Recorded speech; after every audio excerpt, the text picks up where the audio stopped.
Hey everyone, thank you for joining me again. So I thought I would do an update on the British howitzer that will be created as a Australian artillery piece with Australian crew.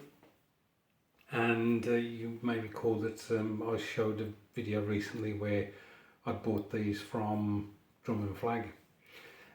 So the plan is to remove the heads from the Australian chaps. So I've got the slave chap, I believe that's what it's called. Take the heads off the British crew and then put the heads on those so they look like Australian crew. So I've had a look in the boxes and I thought I would show you what you get.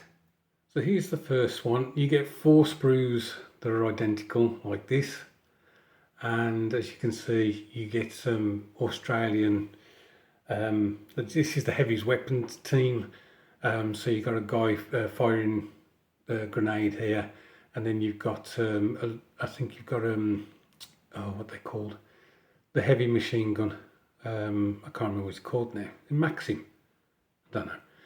You got another guy who's got the jacketed Lewis gun, and you got loaders and things like that. You got a chap with the mortar bomb as well. So that's those. Here we have the British artillery crew, World War One. Now the detail's not too bad on them. It's a little bit soft, but I think I can pick out where I need to, the various parts of it. You get 4 sprues again, I think, all the same. So you get this one another 3 times. Now I've already come across a problem. I don't know whether I'll be able to show it on the camera, but we'll give it a go. Sorry, I smacked the camera there. Here's the Australians, here's the Brits, and I think the heads on the Australians are bigger than the heads on the British troops. So I'm not sure I can use these figures because they're just going to look a bit weird. However, I'm hoping that there is a solution with the next box. Okay guys, so these are the figures from the World War One Anzac infantry box from Hat again. You get, I think is it 4 sprues like this, which is really good. And I'm hoping, and I think that these figures are much more in scale with the Brits. So I've got to admit though, the detail on these is much better. I wonder if these are a newer product. The crispness of the detail on those is really good. So the plan is to hack a few heads off these guys and put them on these British artillerymen, as many as I can. I don't know how many crew the howitzer had. It's possibly something like 8. I may just show 4 or something like that, but that's the plan for that. So that's that. The next thing I want to show you is progress on the artillery piece itself. So just a quick look at the progress on the artillery piece. As you can see, we've done some work on the actual gun carriage.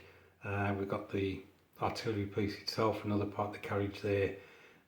We've got the limber, and then we've got the wheels with the rubber tracks on. I appreciated Charlie's build where he pointed out 1 or 2 issues with this kit. One of them was with the rubber band tracks. All I did with those was I threw them in some boiling water and then took them out after a bit and stretched them. They weren't as fragile as normal rubber band tracks for tanks because there's no holes in the actual part itself, so you can't, well, it would be more difficult to break. I was still being careful that I didn't pull them apart, and in the end I was able to practically close up the gap that that you will get if you just fit them normally. There really is about a 5mm gap, which Charlie pointed out, and so I managed to practically close that up and there is a slight gap in both the treads, but what I'll do is either hide that in the dio, or I will add something in there just to hide it as well. So I'm hoping to get most of this built tonight. I think painting this up will be easier than painting up the T35. I think there's a lot more access to most of the item, so brush painting this will be much easier. I think that's all I've got for the moment, guys. As always, thanks ever so much for watching. I do appreciate it. I shall catch you tomorrow with another update on one of my builds. Look after yourselves, and I'll catch up with you soon.